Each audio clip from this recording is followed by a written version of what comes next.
এই চোখের জেনা, হারাম জিনিস যেগুলো ইউটিউবে, ফেসবুকে, মোবাইলে বিভিন্নভাবে আপনি দেখেন, বা অফলাইনে ডাইরেক্ট সরাসরি আপনি বিভিন্ন বেপর্দা নারীকে, গায়ে মারা মেয়েকে দেখেন, দেখে মনে মনে হারাম স্বাদ নিয়ে থাকেন।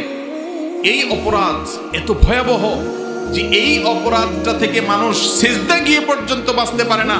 আকরাবু মা ইয়াকুনুল আবদু মির রাব্বিহি ওয়া হুয়া সাজিদ। বান্দা আল্লাহর সবচেয়ে কাছে যেতে পারে কখন ভাই? যখন সিজদায় চলে যায়।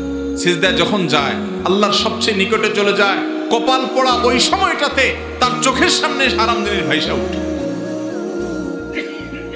আল্লাহর সবচেয়ে রহমতের কাছাকাছি গিয়া রহমত থেকে বঞ্চিত হয়ে বরং হারাম জিনিস ভাইসা ওঠে, কারণ সারাদিন সেটা দেখে। এত ডেঞ্জারাস বিষয় হারাম জিনিস চোখে দেখে। বাঁচতে চান, একমাত্র করণীয় হারাম জিনিস দেখা ছেড়ে দেন। কিছুদিন হয়তো আপনাকে শয়তান ডিস্টার্ব করবে, কিছুদিন আপনার চোখের সামনে আনবে, কিন্তু আপনি আনার সঙ্গে সঙ্গে যখন মনে হবে, আপনি চিন্তা করবেন আমি কোথায় দাঁড়ায় আছি, কার সামনে আছি, কোথায় দাঁড়িয়ে আমি কার সামনে দাঁড়িয়ে হারামের কথা, হারামের দৃশ্যের কথা আমার স্মৃতিতে আনছি। আপনার বুক প্রকম্পিত হবে।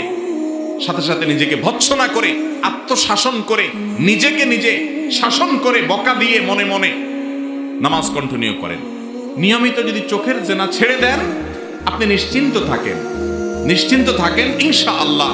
আপনি বেশ কিছুদিন যদি নিজেকে হারাম জিনিস দেখা থেকে সরায় আনতে পারেন, নামাজে শয়তান বেশি দিন আপনাকে ডিস্টার্ব করতে পারবে না। কিছুকাল পরে দেখবেন ইনশাআল্লাহ এগুলো সব ভুলে গেছেন। চেষ্টা করা যাবে না ইনশাআল্লাহ। আল্লাহ আমাদেরকে তৌফিক দান করুন।